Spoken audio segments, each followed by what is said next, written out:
Waalaikumsalam. Bentar, Mbak.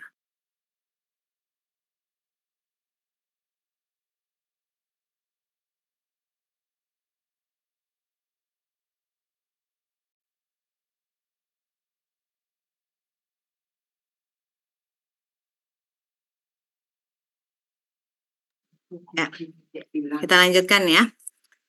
Ini AKG lansia berdasarkan usianya. Jadi bisa dilihat bahwa dengan semakin bertambahnya usia pada lansia, maka kebutuhan akan energinya juga semakin berkurang ya.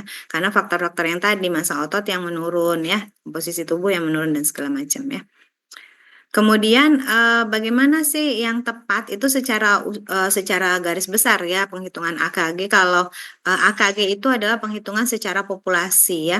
Yang paling baik itu penghitungan kebutuhan energi adalah berdasarkan individu ya. Bisa menggunakan rumus ini atau yang paling gampang itu adalah rule of thumb ya, rule of thumb. Yang digunakan di sini berat badannya adalah berat badan ideal ya. Misalnya pada laki-laki itu 30 kilokalori per kilogram berat badan, perempuan 25 kilokalori per kilogram berat badan. Sekarang saya mau nanya, seandainya ada lansia usia 65 tahun dengan berat badan 65 kilogram, kira-kira lansia perempuan usia 65 tahun dengan berat badan 65 kilogram. Berapa kebutuhan energinya kalau kalian pakai rule of thumb? Silahkan diketik di kolom chat. Lansia perempuan usia 65 tahun dengan berat badan 65 kilogram. Silahkan ketik di chat. Yang sudah ketemu, silahkan ketik di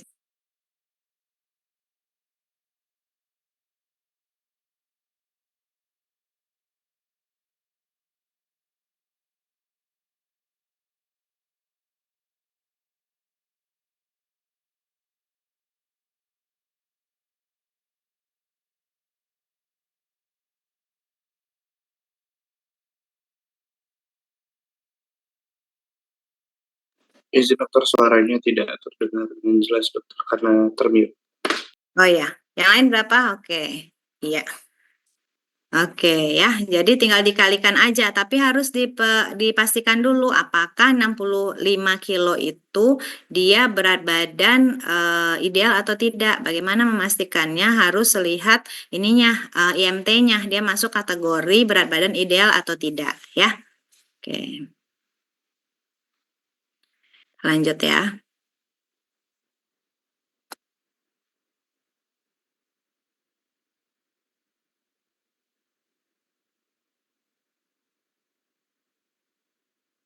Nah, sekarang kita berbicara masing-masing item dari komposisi nutrisi ya. Kenapa sih yang dikedepankan di sini protein? Karena tadi massa ototnya menurun, berarti asupan proteinnya harus mencukupi ya pada lansia ini. Kebutuhan proteinnya berapa? Hampir sama dengan orang dewasa normal ya, 0,8 sampai 1 gram per kilogram berat badan. Sekarang saya tanya, kalau ternyata berat badannya 65 kilogram tadi, kira-kira dia butuh proteinnya berapa? Kira-kira dia butuh proteinnya berapa gram? Silahkan ketik di chat. Gampang ya. Berat badannya 65, kebutuhan protein 0,8 sampai 1 gram per kilogram berat badan. Berarti berapa dia butuh dalam satu hari proteinnya? Silahkan ketik di chat.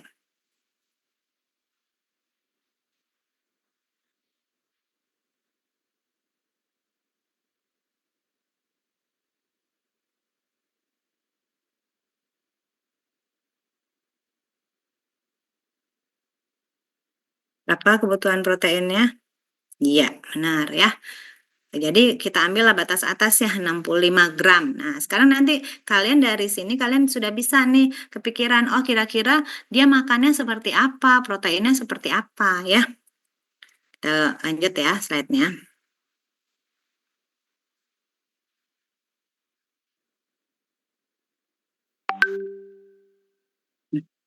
Nih ya. Nah, pada lansia rekomendasi ini SPEN ya. Kalau yang di atas ini Kemenkes ya. Indonesia SPEN itu dia kebutuhan nutrisi biasanya pada orang Eropa ya, tapi beberapa untuk gizi itu memang banyak ngambil patokannya dari S-Pen ya, tapi nanti akan disesuaikan dengan karakteristik orang Indonesia ya. Kalau S-Pen itu dia lebih tinggi lagi ya, karena dia Eropa ya, dia 1 sampai 1,2 gram per kilogram berat badan. Kalau misalnya lansianya ada penyakit akut atau penyakit kronis, contohnya apa? Misal ada DM, ada hipertensi dan lain sebagainya, itu bisa naik 1,2 sampai 1,5 gram per kilogram berat badan per hari. Kemudian bagaimana dengan lansia dengan gagal ginjal kronik? Kan ada juga ya lansia yang dia cuci darah nih setiap minggu 2 kali seminggu. Nah, kalau misalnya dia tanpa HD, protein harus turun 0,8 ya. Tapi kalau misalnya dia hemodialisa, proteinnya nggak apa-apa tinggi ya. Karena nanti metabolit dari si protein itu amoniaknya nggak bisa dikeluarkan sama si ginjalnya ya.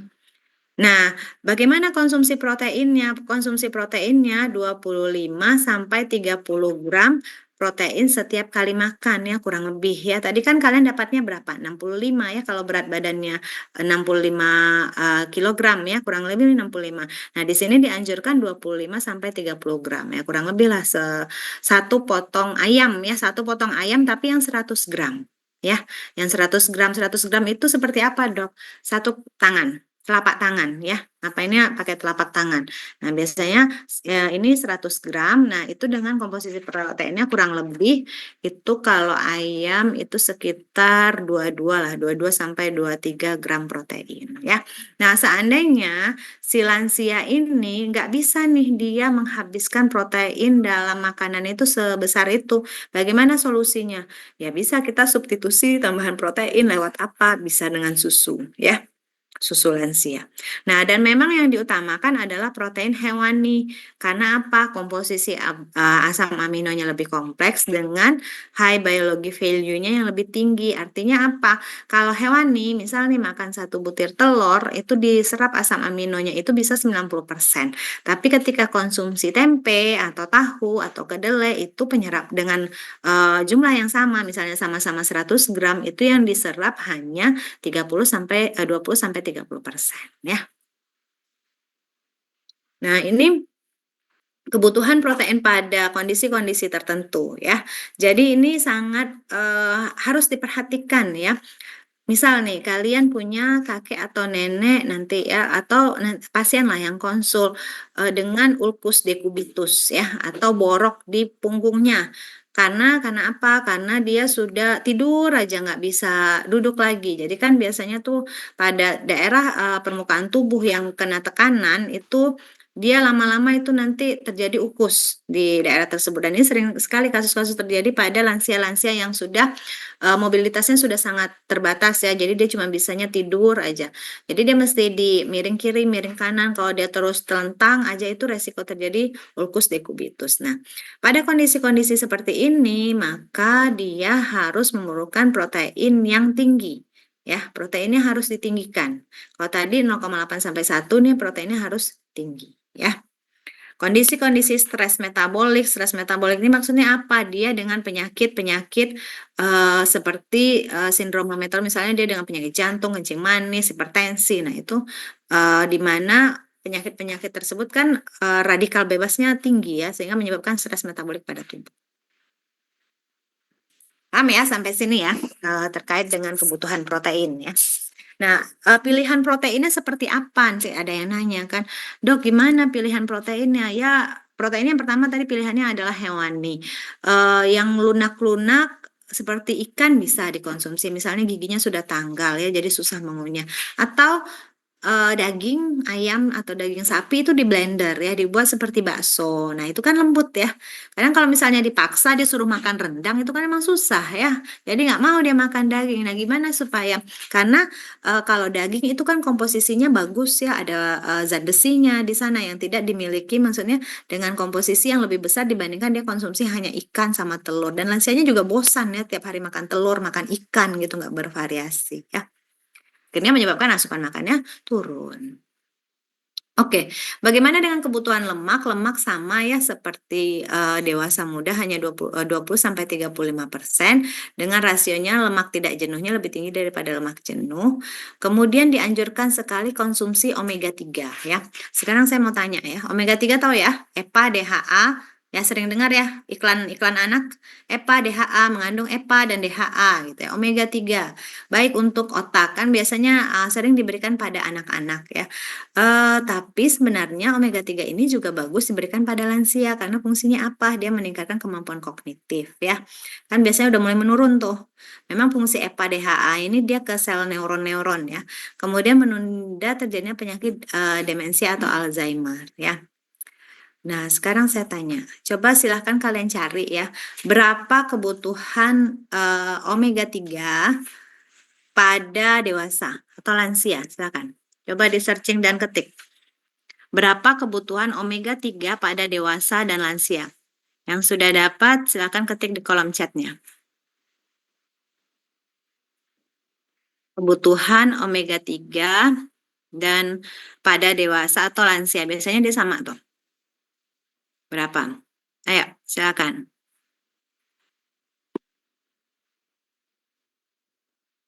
Ada yang sudah dapat? Cing aja. Kebutuhan omega 3 pada dewasa atau lansia ini kita mau kasih gambaran ya. Gimana sih cara mencukupi omega 3 ini? Oke, 1100 sampai 1600. Tinggi banget 1600 ya, 1100 sampai 1200 biasanya. Oke. Oke, sekarang kalian cari berapa kandungan omega 3 pada ikan kembung atau salah satu ikan lah dalam 100 gram ikan. Berapa kandungan omega 3-nya? Coba cari. Misalnya ikan kembung nih, omega 3-nya berapa ikan kembung? Atau ikan salmon yang sering disebutkan ikan salmon ya. Cuman kan susah kalau kita ngomongin salmon kan kita bukan berada di perairan yang banyak ikan salmonnya ya. Kita banyak ikan kembungnya dibandingkan ikan salmon. Coba 100 gram ikan kembung atau ikan salmon atau ikan apapun, berapa kandungan omega 3-nya? Oke, 2,4 ya. Tadi butuhnya berapa?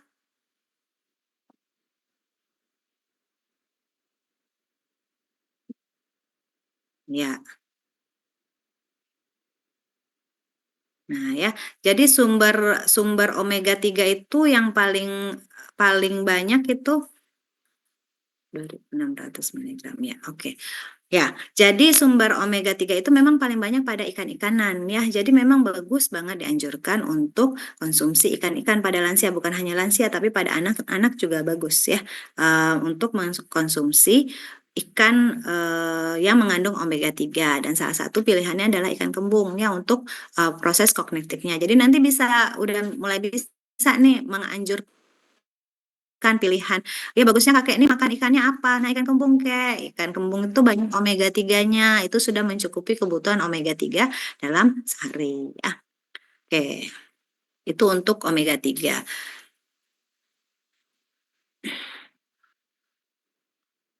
Nah, bagaimana dengan kebutuhan karbohidrat ya? Kebutuhan karbohidratnya sama 45-60% total kalori dengan konsumsi karbohidrat kompleks lebih banyak dari karbohidrat simpleks ya. Konsumsi serat juga ditingkatkan karena lansia itu cenderung mengalami konstipasi ya. Nah, bagaimana dengan kebutuhan cairan? Nah, lansia ini sangat resiko terjadinya dehidrasi ya. Perubahan mekanisme rasa haus, kemudian menurunnya kemampuan resorpsi dari ginjal dan menurunnya cairan tubuh total. Tadi memang cairan tubuh totalnya secara komposisi tubuhnya dia juga sudah mulai menurun. Dan ini ambang hausnya juga dia apa ya nggak sensitif gitu. Jadi dia ngerasa nggak haus aja gitu. Akhirnya dia jatuhlah pada kondisi dehidrasi ya. Kebutuhan cairannya bagaimana? 25 sampai 30 ml per kilogram berat badan, minimal 1.500 ml per hari ya. Kemudian kebutuhan cairannya akan meningkat faktor-faktor yang mempengaruhinya itu pada kondisi demam, berkeringat, hiperventilasi dan hipertiroid ya. Nah, untuk item makronutriennya paham ya?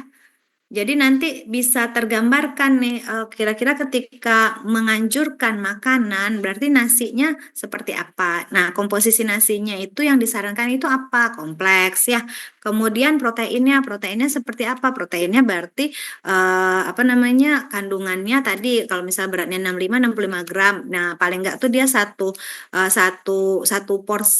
porsi satu potong ayam gitu sekali makan karena 25 sampai 30 gram kan ya mengandung itu 3 kali makan berarti sudah tercukupi tuh kebutuhan proteinnya dalam satu hari ya. Kemudian lemaknya, pilihan lemaknya lemak seperti apa? Usahakan lemak juga yang banyak mengandung omega 3 ya seperti ikan kembung tadi ya. Saya sampai sini untuk makronutrien kira-kira udah bisa tergambarkan ya edukasi karena kan intinya sebenarnya ketika kalian mau belajar gizi adalah kalian bisa mengedukasi orang terkait dengan nutrisi ya. Kita lanjut ya.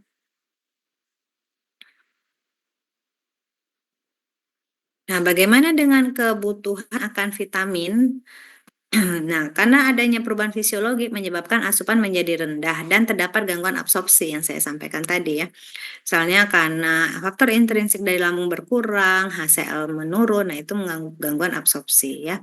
Sementara vitamin itu mempunyai peran penting mencegah dan memperlambat proses degeneratif pada lansia. Apakah butuh suplementasi? Nah, pertanyaannya ya, apakah lansia butuh suplementasi bila asupannya tidak adekuat? Misal tadi omega 3, oh dia nggak bisa, nggak mau dia makan ikan, misalnya ya asupan proteinnya kurang, ya kita kasih suplementasi. Ya mau nggak mau suplementasi. Suplementasi ini bisa dalam bentuk memang suplementasi vitamin dan mineral, bisa dalam bentuk suplementasi nutrisi. Arti suplementasi nutrisi adalah misalnya kita memberikannya susu gitu ya. Kan banyak susu-susu yang tinggi protein, tinggi kandungan omega 3, tinggi kandungan mineral itu bisa juga ya. Jadi mesti harus disubstitusi untuk mencegah terjadinya kurang gizi pada lansia ya. Kemudian hindari pemberian megadosis. Jadi suplementasi yang diberikan pada lansia ini hindari yang terlalu banyak. Misalnya dikasih vitamin D, dikasih kalsium, dikasih omega 3 itu terlalu banyak. Sementara obat dia aja udah bisa 5 ya. Jadi sehari itu dia bisa makan 10 tablet. Nah itu kan secara psikologis itu bisa menyebabkan lansianya stres ya. Kalau dia stres, depresi, asupan makannya berkurang malah nggak bagus ya. Nah, defisiensi apa yang paling sering itu adalah vitamin B12 ya karena berkurangnya faktor intrinsik di lambung ya. Kemudian vitamin D. Nah, vitamin D ini ya karena lansianya banyak hidup di rumah ya, di dalam rumah aja. Kecuali memang lansianya yang tipenya yang aktif, yang dia datang pengajian, pergi pengajian atau kumpul sama teman-temannya. Tapi kalau yang di rumah itu pasti apa namanya kurang paparan sinar matahari sehingga defisiensi vitamin D. Kemudian vitamin antioksidan yang lain, vitamin C, vitamin E, ya. Kemudian bagaimana dengan kebutuhan akan mineral? Kebutuhan Fe berkurang pada perempuan karena tidak haid lagi, ya. Beda sama dewasa muda dan remaja, ya, di mana kebutuhan Fe-nya juga meningkat, ya. Kemudian absorpsi kalsium itu menurun pada usia 60 tahun, ya. Kemudian defisiensi zinc menyebabkan gangguan fungsi imun dan pengecapan. Ya, salah satu mineral yang berpengaruh terhadap indera pengecapan itu adalah zinc ya. Jadi kalau terjadi defisiensi zinc maka akan mempengaruhi si indera pengecapannya ya. Kemudian magnesium juga ya, usia meningkat, absorpsi menurun, ekspresi meningkat, cuprum, selenium, nanti bisa dibaca ya. Ini my plate-nya ya pada lansia ya. Sama aja sebenarnya seperti apa namanya dewasa ya. Ditambah di sini dairy ya. Jadi tambahan proteinnya bisa dari susu atau produk olahan dari susu itu sendiri.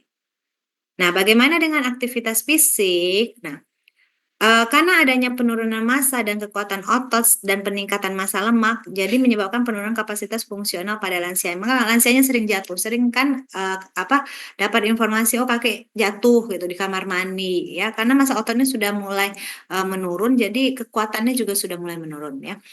Olahraga dapat mencegah dan memperlambat penurunan kapasitas fungsional. Jadi dengan dia berolahraga, dia akan meningkatkan sintesis dari protein otot, ya. Jadi bisa membantu penurunan yang cepat dari massa otot itu, ya. Olahraga yang dianjurkan apa? Senam lansia, jogging, bersepeda, berenang, ya. Yang faktor yang resikonya kecil, gitu ya. Ketika dia kalau renang kan kecuali nggak bisa berenang ya, bisa tenggelam ya. Cuma kalau dia bisa berenang ini sangat dianjurkan sekali, sangat bagus sekali olahraga renang ini pada lansia ya. Kalau bersepeda selagi dia tidak mempunyai masalah lutut ya, kadang kan ada lansia dengan nyeri sendi ya, ini bisa dilakukan ya. Rekomendasi aktivitas fisik pada lansia adalah 1 jam per hari minimal 3 kali seminggu, berarti 3 jam dalam 1 minggu ya.